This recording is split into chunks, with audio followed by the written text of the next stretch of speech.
Hi everyone, welcome to another Astrological Association new moon update with Wendy and Alejo and myself, Lianne.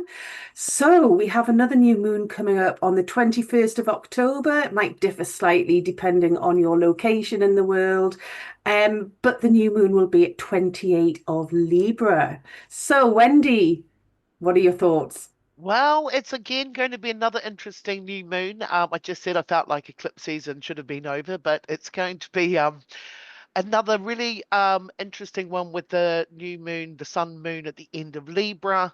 It is going to be opposing Chiron and squared to Jupiter. Also widely squared to Pluto too.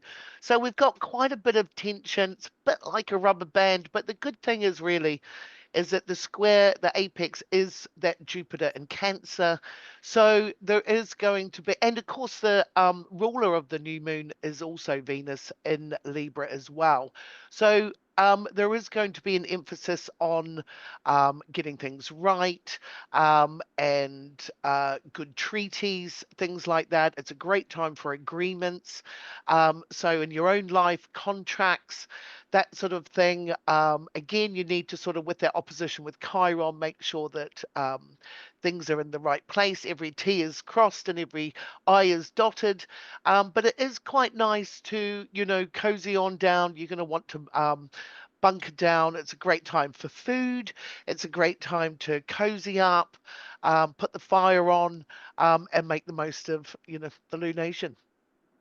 Yeah. I totally agree. They're great time for contracts or negotiating them, for sure. Alejo, what are your thoughts? Yes, I agree with everything you say, of course, and I was also thinking about the place that these other planets have, Jupiter, Pluto, and Chiron, as they are kind of making a tense aspect to this new moon. And I was thinking maybe a time, I mean, we've been thinking so much about this idea that we're ending a cycle and starting a new cycle. And I'm thinking about the place that as individuals we have in society. I was thinking with Chiron in Aries opposing the new moon in Libra, something about if we feel we have the power to step up to do our things, because the new moon in Libra is telling us, just like you were saying, right? Let's make contracts, let's make agreements. And because it's opposing this Chiron in Aries, I was thinking if it might feel like if we should pay attention, like Wendy was saying, pay attention to this Chiron in Aries. If we feel like by making these contracts, maybe we are giving up some of our power, or like to be aware of that. And then with Jupiter and Pluto, Jupiter in Cancer, and normally Pluto should be in Capricorn to be opposing Jupiter. But in this case, it's in Aquarius. So there's something also, again, I think, with Jupiter in Cancer, this idea of feeling that we belong to a community, and Pluto in Aquarius perhaps challenging this sense of belonging, or how important it is for us to belong, or what it means for us to belong. So I think there's something about, I don't know how to frame it exactly, but something about finding our place in a world in which we're not alone, and how to balance this out, which I think it's always a little bit coming up when it's a new moon in Libra. But I think in this case, it's really emphasized. Yeah. Yeah. No, of course I agree. And I think everything's emphasized more because we've got some really potent, sort of really pure energy, because Venus is in its own sign of Libra and it's unaspected. Yeah. Um, and it rules the new moon, of course. And then Jupiter's very strong in Cancer. And then we're building to that Grand Water Trine with Mars and Jupiter and Saturn, and Mars is in Scorpio, its own sign. So there's a lot of really potent energy. And I just think anyone who's needing and wanting to find ways of rebalancing what's going on in their lives, this is the perfect time. It's like heart and head type thing, isn't it? Because I don't think there's much earth in this chart for this new moon, is there? So it's very heart head, I think. Yeah, definitely not a lot. And you're right with the unaspected Venus and Libra. And with that Chiron, I think people will be Mm. trying to push things over the line, and there may be a bit of toing and froing, indecision, and I think we can Mm. see that being played out on a more international stage, going sort of back and forth to make sure and that things are met. And I love that you picked up the Grand Trine in water as well, Lianne, because it's about sensitivity, and that apex is part of that. So the resolve is in that too, I think.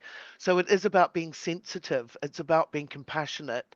It's actually about asking us to be in tune with what the needs of people, while we're trying to make these decisions. And on a personal level, it's quite lovely, and that is the lovely resolution. I think that Grand Trine in water. It's very very nice with Jupiter, Mercury, Mars at 20 Scorpio, and Saturn at 26 Pisces.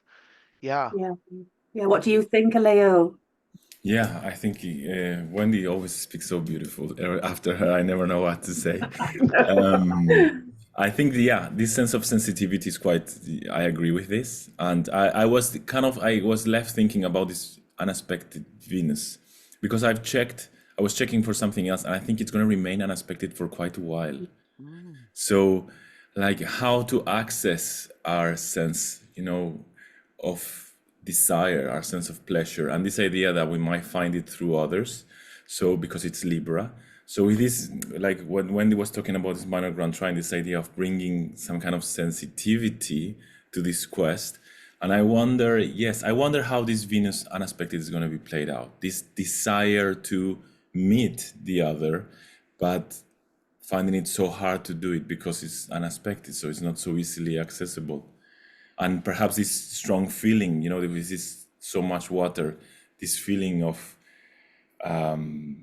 wanting to open up, wanting to meet others, like emotionally needing to find the common ground, but being unexpected, the challenge on how to do it, Yeah, yeah, and it's like it's about over or under compromising, isn't it? It's about considering everyone's yeah, needs while still trying to sort of achieve what you need and balance what you need with other people. Especially with that Chiron opposite as well. I think that could well play into it. So yeah, it's going to be interesting to see how the sort of public negotiations go on that we can see in the media. yeah.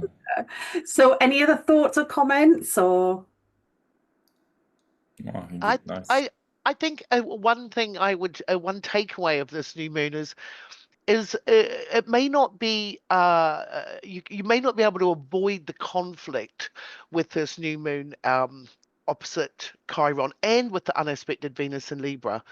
Venus in Libra it needs to do its job, so there is gonna be some conflict, and it's actually more about how to manage that conflict, and I think it is about being sensitive, um and like Alejo was saying as well, being open about everything, and just I think the Jupiter and Cancer apex is just saying something like that. It's about caring.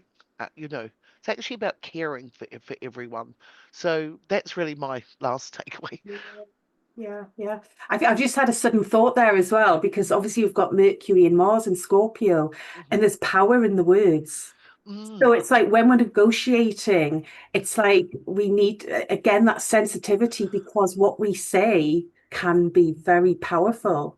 And Mhm. that can manifest positively and less positively. So I think, yeah, mm, being conscious and mm. sensitive to that, yeah, all ties in. Definitely. Yeah. So, are we all done? Are we good? Yeah. Yeah. Okay. So, thanks everyone for listening. I hope those wonderful insights, as always, are helpful to you. And we'll see you next month for another new moon update. Thank you. Bye bye. Bye. Bye Bye. bye.